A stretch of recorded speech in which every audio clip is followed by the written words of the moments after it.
Baru-baru ini, nama Sarwenda kembali menyita perhatian publik. Kali ini bukan soal persidangan, bukan pula tentang perang narasi dengan sang mantan suami. Namun, gara-gara Sarwenda ingin menikmati sepiring oyster segar, tapi di Singapura. Lantas seperti apa warganet dibuat melongo oleh Sarwenda karena perjalanan pulang pergi Jakarta-Singapura seolah bukan perkara berat. Hingga Sarwenda lagi-lagi menyebut nominal uang sebesar 200 juta rupiah untuk biaya mencicipi oyster di Singapura. Namun di tengah polemik tersebut, sorotan justru beralih kepada Emma Waroka yang tampak sampai melotot saat mendengar pernyataan Sarwenda. Apa yang sebenarnya membuat Emma sampai tak habis pikir? Dan apakah gaya hidup Sarwenda ini kembali akan menjadi bahan perbincangan di tengah panasnya konflik hak asuh anak? Pemirsa, bersama Intens Investigasi, kami hadirkan kabar terkini, terpercaya, dan teraktual. Tetapi sebelumnya, jangan lupa untuk like, subscribe, dan juga share channel YouTube ini.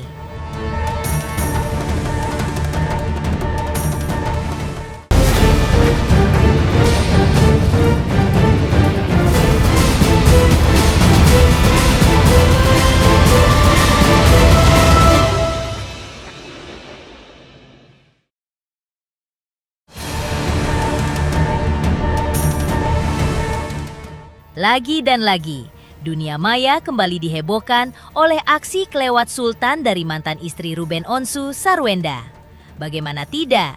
Saat tengah melakukan siaran live bersama sang kekasih, Giorgio Antonio, Sarwenda dengan santainya mengaku ingin terbang ke Singapura hanya demi menyantap oyster segar secara PP, alias pulang pergi Jakarta-Singapura dalam sehari.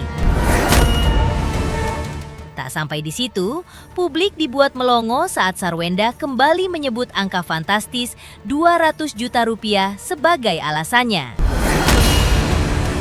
Momen heboh ini pun langsung memancing reaksi tak terduga dari artis senior Emma Waroka yang sampai melotot tak percaya dan terheran-heran melihat gaya hidup Sarwenda. Sontak saja, ekspresi cengong dan tatapan maut Emma Waroka saat menyaksikan siaran live tersebut langsung dibanjiri beragam komentar dari para netizen. Lantas, apakah ini sekedar candaan belaka? Ataukah Sarwenda memang ingin kembali membuat riuh warganet di tengah polemik hak asuh dengan Ruben Onsu yang tak menemui titik terang? Saya sampai makan itu deh oyster. Harusnya nggak bisa dikirim mas saya, nangis lah. Tapi emang udah lama banget. Tapi pengen makan di Singapura deh. Singapura kan? Yuk, Pepe yuk Singapura yuk. Bo, Pepe ke Singapura. Apa? Cuma buat makan oyster. Saya tahu pun duitnya. Enggak lah, 200 juta kan. Enggak lah, 200 juta kan. Di sisi lain, kebahagiaan perayaan ulang tahun Ruben Onsu justru diwarnai sorotan tajam warganet lantaran tak hadirnya kedua putri cantiknya, Thalia dan Tania. Absennya sang buah hati di hari spesial sang ayah pun menuai keprihatinan dari selebgram Koko Hiro Cimot. Menurut Cimot, peristiwa tersebut sangat disayangkan. Sebab, meski Ruben berusaha tampil ceria dan tersenyum lebar di depan kamera, sorot matanya tak bisa berbohong menyimpan rasa kesedihan yang mendalam akibat momen ultah kali ini terasa ada yang kurang. Lantas, seperti apa penuturan dan ungkapan jujur Koko Hiro Cimot saat melihat momen haru ulang tahun Ruben Onsu tersebut? Kalau untuk kemarin yang masalah Ruben sama ulang tahun itu terus tidak didatangin anaknya, menurut saya sungguh disayangkan. Karena pada dasarnya anak itu kan nggak mungkin jadi kalau cuma satu orang aja yang bikin kan gitu. Dan mungkin saya melihat dari sini meskipun Ruben itu ketawa, ceria, tapi saya menganalisa, saya lihat dari sorot matanya itu dia ada rasa kesedihan yang benar-benar dan dia merasa di ulang tahun kali ini ada yang kurang. Lebih lanjut, Koko Hiro Cimot tak mampu menyembunyikan rasa kecewanya saat menyimak momen ulang tahun presenter kondang tersebut. Cimot mengaku dirinya semula sangat menantikan kehadiran Thalia dan Tania untuk memberikan kejutan manis di hari bahagia sang ayah. Namun kenyataan pahit justru berkata lain. Kedua putri cantiknya tersebut sama sekali tak menampakkan batang hidungnya hingga acara usai. Buntut dari kejadian ini, Cimot secara gamblang menyimpulkan bahwa ada indikasi kuat Ruben Onsu memang sengaja dipersulit untuk bertemu dengan darah dagingnya sendiri. Lantas, benarkah ada pihak yang sengaja membatasi ruang gerak Ruben untuk memeluk buah hatinya?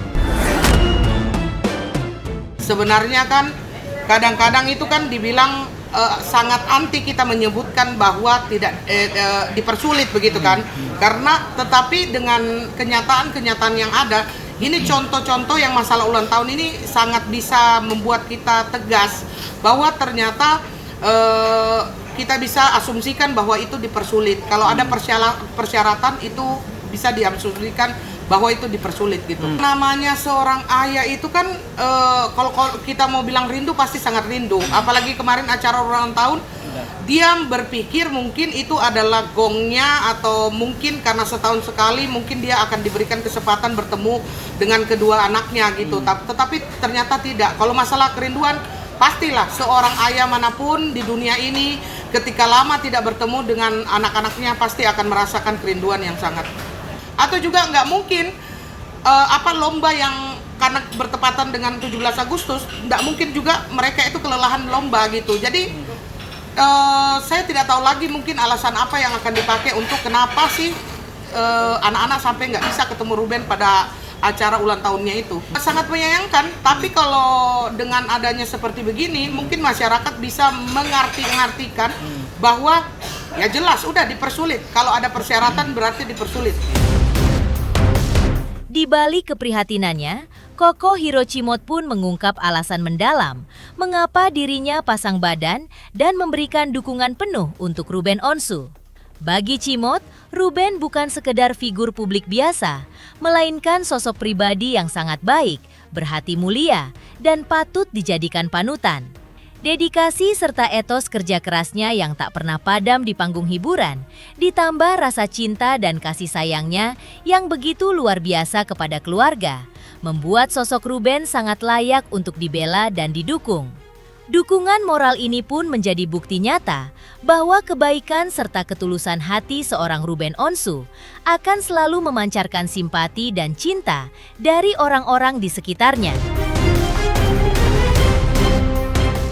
Karena menurut saya Ruben itu orang baik, Ruben itu adalah saya punya saya punya sosok yang bisa saya contoh untuk kerja kerasnya gitu. Dan kenapa masyarakat pada umumnya juga membela Ruben, mensupport, mendoakan, karena siapa saja yang ada, yang notabene tahu, karena Ruben adalah sosok yang baik, pekerja keras, sayang keluarga.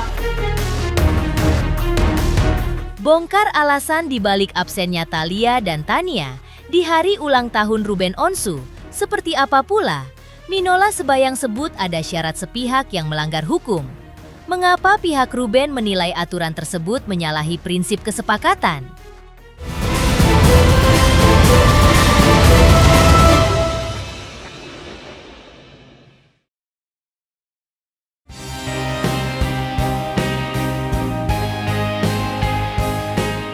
Di sisi lain, teka-teki di balik absennya Thalia dan Tania di hari ulang tahun sang ayah akhirnya menemui titik terang.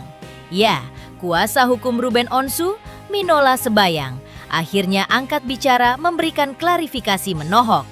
Minola menegaskan bahwa kliennya, Ruben Onsu, sebenarnya sangat merindukan dan menginginkan kedua putrinya bisa hadir memeluknya di hari bahagia tersebut. Namun nahas, niat tulus sang ayah disinyalir bertepuk sebelah tangan lantaran adanya syarat khusus yang diajukan oleh pihak Sarwenda jika ingin membawa kedua buah hatinya. Lantas, syarat seperti apa yang sebenarnya diberikan oleh pihak Sarwenda hingga membuat Ruben Onsu terpaksa gigit jari di hari ulang tahunnya? Bagaimana Ruben ngomong di dalam hari jadinya, ya, yang satu tahun sekali orang memperingati hari jadinya, kan begitu ya. Dia juga inginlah artinya itu menghabiskan peringatan hari jadinya, masa-masa yang bahagia itu dihadiri oleh anak-anaknya. Tapi ternyata ini juga tidak bisa terrealisasi karena syarat tadi itu. Syarat yang memang tidak diwajibkan, tidak diatur, dan itu bukanlah satu konsekuensi dalam satu pertemuan yang diatur dalam materi 39. Apapun alasannya hari ini, sepanjang belum ada perubahan yang namanya adendum, kita tidak boleh secara sepihak untuk menentukan syarat dengan pertimbangan apapun. Pernyataan panas Minola Sebayang pun kian menyudutkan pihak lawan. Sang pengacara menegaskan bahwa dalam hukum berlaku prinsip pacta sunt servanda, di mana setiap kesepakatan yang telah dibuat dan ditandatangani bersama mengikat kedua belah pihak layaknya undang-undang.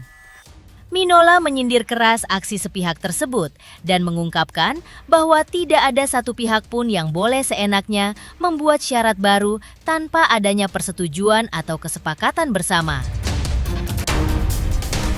Saya juga ingin mengingatkan bahwa perjanjian yang dibuat oleh para pihak yang membuatnya itu secara aturan hukum juga mengikat bagi para pihak yang membuatnya berlaku seperti undang-undang gitu. Kita warga negara yang baik, warga negara yang taat hukum, maka semua hukum harus kita jalankan dan laksanakan, jangan pilih-pilih, termasuk di dalamnya adalah kesepakatan yang kita buat dengan pihak lain yang dituangkan dalam suatu perjanjian.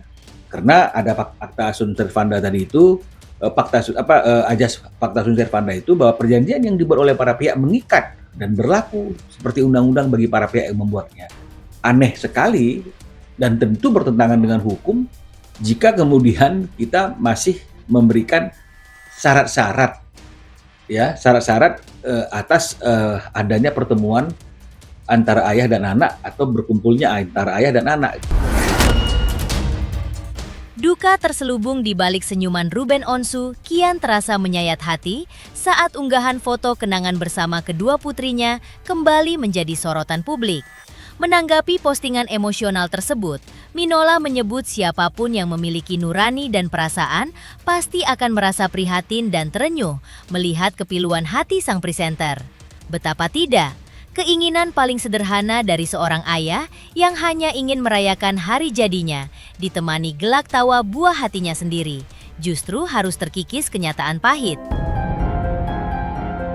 Orang yang punya perasaan pasti akan prihatin bahwa keinginan seorang ayah untuk bersama dengan anaknya di hari jadinya pun itu tidak terrealisasi karena ada hal-hal yang tidak seharusnya diberlakukan tapi diberlakukan, ya, sehingga akhirnya tetap Ruben menghadirkan anaknya dalam bentuk ia prihatin. Orang yang punya hati pasti prihatin. Ruben itu bukan orang yang suka membagi-bagi isi hatinya itu ke banyak orang. Ya, dia bukan orang yang curhat sana ngomong sini untuk cari dukungan, enggak. Gitu. Dia cuma bilang saja gitu loh. Menurut Abang seperti apa? Bahwa saya sudah minta anak-anak untuk hadir di perayaan hari jadi saya, oke, tapi ada syarat. Ya berarti kan gak oke kalau ada syarat. Karena syarat itu kan sesuatu yang tidak diatur di dalam perjanjian pokoknya.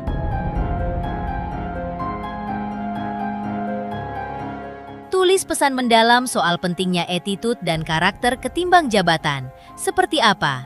Ruben Onsu unggah curahan hati yang bikin haru? Seperti apa pula, di tengah kemelut hukum dan persoalan hidup, Ruben Onsu ingatkan anak-anaknya bahwa rasa hormat lahir dari kesadaran diri.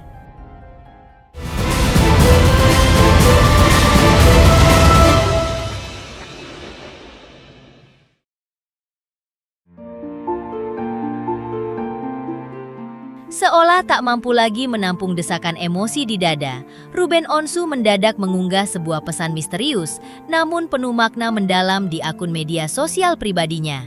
Lewat sebuah unggahan story, Ruben menuliskan ungkapan menyentuh yang disinyalir ditujukan khusus untuk anak-anaknya. Dalam pesan tersebut, Ruben menegaskan sebuah petuah mendalam. Nak, bodoh masih bisa diajari, salah masih bisa diperbaiki. Namun jika tidak memiliki rasa hormat dan tak mampu menghargai orang lain, itu bukan kurang ilmu, melainkan masalah karakter. Ilmu bisa dicari, jabatan bisa diraih, namun attitude dan rasa hormat lahir dari kesadaran diri. Pemirsa, Intens Investigasi. Jangan lupa saksikan terus Intens Investigasi dan pastikan jangan lupa untuk like, subscribe, share, dan juga komen.